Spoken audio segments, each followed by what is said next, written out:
देखिए अभी दूसरा लाइन दिखा रही हूँ। 1 2 3 4 4 चेन बना लिए। 4 चेन बनाने के बाद देखिए यहाँ पर इस पफ के इस साइड में एक क्रोशे सिर्फ 2 धागे निकालना है और फिर दूसरे पफ के दूसरे साइड से एक क्रोशे सिर्फ 2 धागे निकालना है और 3 धागे देखिए एक साथ निकाल लिए। अभी फिर से 4 चेन और देखिए पफ के जहाँ पर बनाए उसी के दूसरे साइड के दूसरे पफ के साइड में एक क्रोशे बनाए, सिर्फ 2 धागे निकाले और दूसरे साइड से एक क्रोशे बनाए, 2 धागे निकाले। अभी इस तरह से 3 धागे एक साथ निकाल दिए। फिर से 4 चेन और फिर से देखिए दूसरे पफ के इस साइड से क्रोशे सिर्फ 2 धागे निकाले, दूसरे साइड के से एक क्रोशे निकाले, सिर्फ दो धागे निकाले और इस तरह से 3 धागे एक साथ निकाल दिए। फिर से 4 चेन। तो देखिए इसी प्रोसेस से ये लाइन पूरा बनाना है, इस तरह से बना रही हूँ।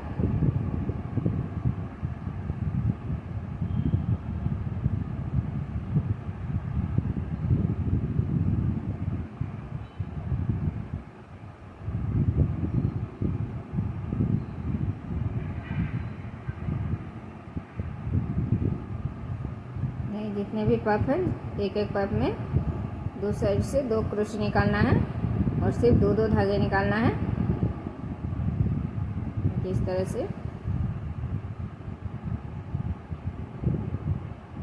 और ये 3 धागे एक साथ निकालना है और यहाँ पर 4 चेन बनाना है और यहाँ पर फिर से पफ के इस साइड में एक क्रोशे, दूसरे साइड से एक क्रोशे और सिर्फ 2 धागे निकालना है। ये 3 धागे एक साथ निकाल दिए। इसी तरह से देखिए जितने भी पफ है एक जैसे ही बनाए। अभी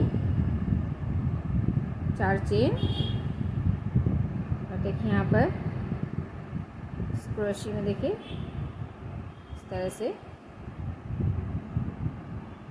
एक क्रोशे इस साइड से एक क्रोशे, उस साइड से एक क्रोशे, 2 धागे निकाले। जिस तरह से बना रही हूँ उसी तरह से यहाँ पर भी बनाना है। अभी फिर से पफ आ गया है तो इसी तरह से यहाँ पर जिस तरह से बनाए उसी तरह से बनाना है।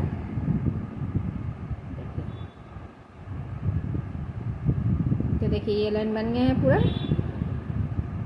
अभी ये फर्स्ट वाली ये में 4 चेन देना है और फर्स्ट वाली चेन में इस तरह से स्टिच देना है और देखिए इस चेन में एक स्टिच देखिए, एक चेन और अभी एक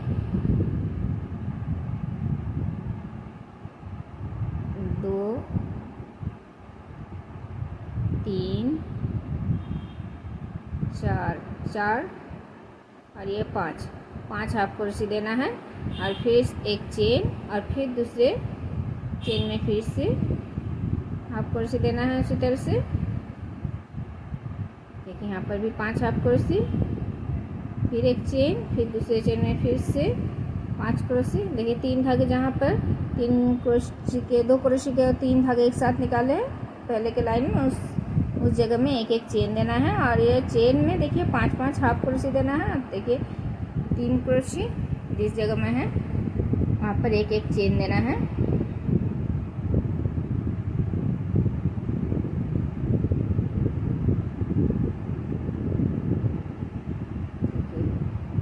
एक चेन और फिर से इसी तरह से पूरा लाइन बनाना है।